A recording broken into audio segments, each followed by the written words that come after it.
আমাদের এই ইউরোপ ট্রিপের 6th এপিসোডে আপনাদের সবাইকে স্বাগত।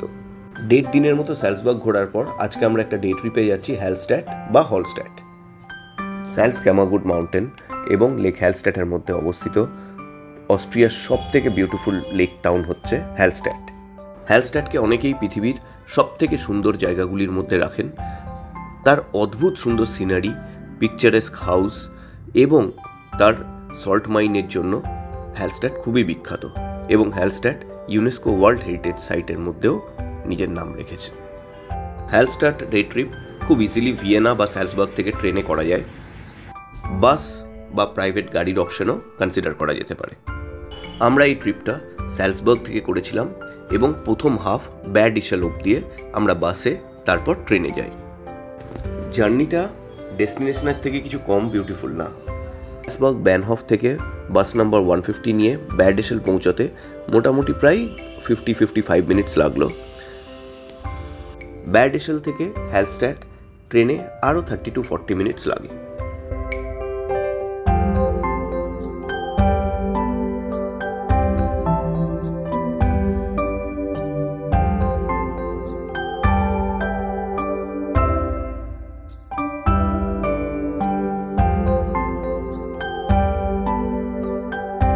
এত সুন্দর সিনারি কথায় বর্ণনা করা সম্ভব না।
আমাদের এই চ্যানেলে আপনারা নানান মহাদেশের বেশ কিছু দেশ এবং জায়গার ব্লগ পাবেন। আশা করি আপনাদের দেখতে ভালো লাগবে।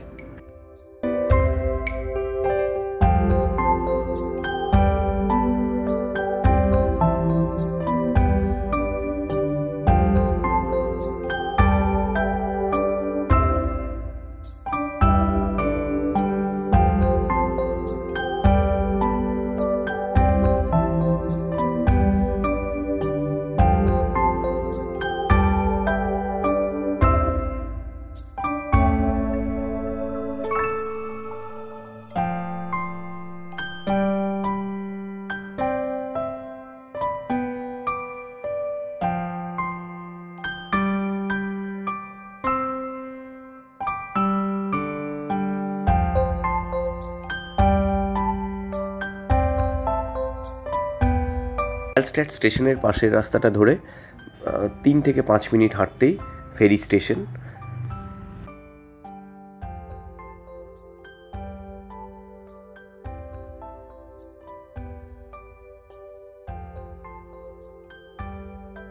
ফেরি রাইডটাই একটা অ্যাট্রাকশন এবং এই ফেরি থেকে হ্যালস্ট্যাটের মোস্ট বিউটিফুল পিকচার্স নেওয়া যায়। গাড়িতে আসলে হ্যালস্ট্যাটের বাইরে গাড়ি পার্ক করে তারপর আসতে হয়।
মিনিট 10-15-র মধ্যে আমরা হালস্টাড পৌঁছে হাঁটা শুরু করলাম। এই কালারফুল হাউসগুলো সব 16th সেঞ্চুরির এবং এই জায়গাটাকে বলে মার্ক প্লাস বা মার্কেট স্কোয়ার। দারুণ দারুণ লাগছে।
এবার আমরা এসে পৌঁছালাম ওয়ার্ল্ড হেরিটেজ মিউজিয়াম হালস্টাটের সামনে। স্প্রিং সিজনে এই চেরি ব্লসম ট্রিগুলো হালস্টাটের বিউটিকে যেন আরও এনহ্যান্সড করে দিয়েছে।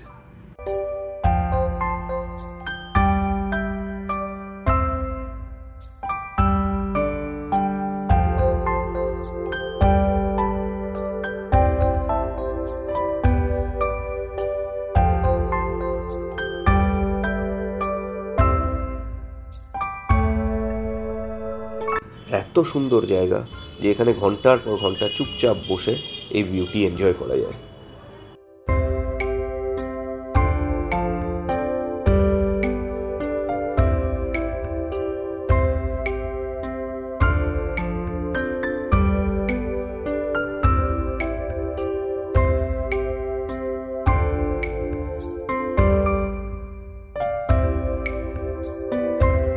অনেকেই এখানে হালস্টাড সল্ট মাইন এবং হালস্টাড স্কাই ওয়াক করছেন। আমার বেশ কয়েক ঘন্টা এই ভিউ উপভোগ করতেই বেশি ভালো লেগেছিল।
বেশ কিছুক্ষণ হালস্টাড ঘোরাঘুরি করার পর আমরা আবার ফেরিতে করে স্টেশনের দিকে রওনা দিলাম।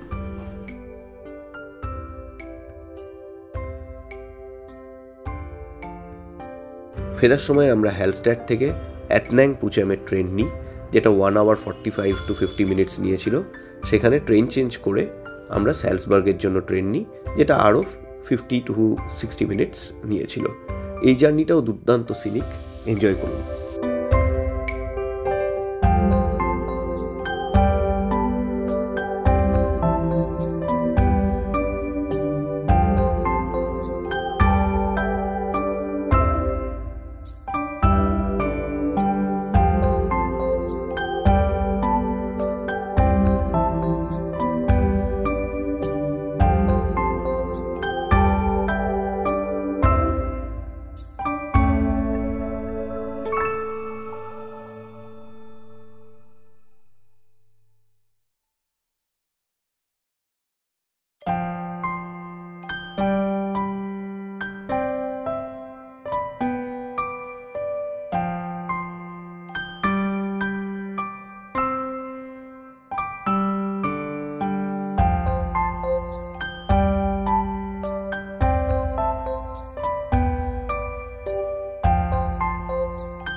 এর পরের ইউরোপ সিরিজের 7th এপিসোডে আমরা একটা খুব নতুন জায়গায় যাব, যার নাম উলফগ্যাংসি। কিভাবে যাব, কিভাবে জানলাম এই জায়গার সম্বন্ধে, সেগুলো জানতে আমাদের পরের ব্লগটা অতি অবশ্যই দেখবেন। এবং উলফগ্যাংসির পরের এপিসোডে আমরা স্যালজবার্গ থেকে সুইজারল্যান্ড যাব এবং তারপর পরপর সুইজারল্যান্ডের ব্লগগুলো আসবে। তো আমাদের চ্যানেলটা সাবস্ক্রাইব করে বেল আইকন প্রেস করবেন, যাতে বাংলায় প্রত্যেকটা ব্লগ সবার আগে আপনারাই দেখতে পান।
ব্লগগুলো কেমন লাগছে জানাবেন, কোনো সাজেশন থাকলে প্লিজ কমেন্টসে জানাবেন।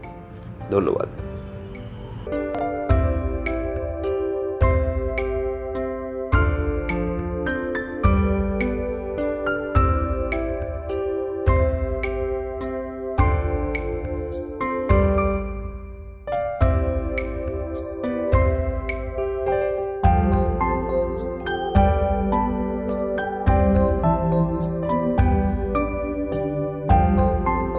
This video is for entertainment and informational purpose only. All travel experiences and recommendations shared are based on our personal opinions and experiences. We make no representation or warranties of any kind expressed or implied about the completeness, accuracy, reliability or suitability of any information contained herein. Any action you take upon the information from this video is strictly at your own risk. Viewers are advised to conduct their own research and exercise due diligence before traveling. ব্লগগুলো কেমন লাগছে জানাবেন, কোনো suggestion থাকলে please কমেন্টসে জানাবেন। ধন্যবাদ।